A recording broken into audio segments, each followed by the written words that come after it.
थाना जातीय आक्षेप और बंधुक मारिदेवा धमक देइथिबा व्यक्ति नाम एतला देले जरडा ग्रामर सभापति शरत बेहरा। जरडा ग्रामर लंबोदर बेहरा पुओ शरत बेहरा बयस 50 वर्ष।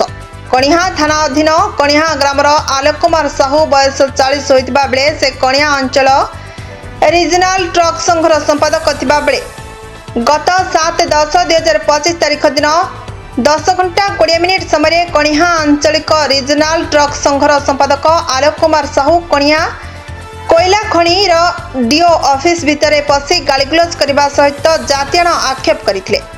आलोक कुमार साहू पाखरे जरडा गाँव सभापति शरत बेहरा गाड़ी चालन बिल टंका आलोक कुमार साहू पाखरे बकेया थिला। शरत बेहरा बकेया टंका मागिबारु मो पैसा नदेले तू कौन करिबु कही आलोक कुमार साहू हाथ में कौन एक मरणास्त्र धरी शरत बेहरा उपर आक्रमण करथिले।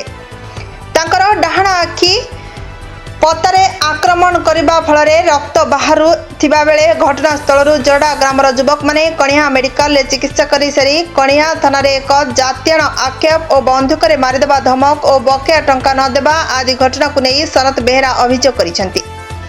शरत बेहरा अभियोग एतलारे दर्शाइछंती कि घटनास्थल 22 रु ऊर्ध्व युवक ए घटना देखिछंती।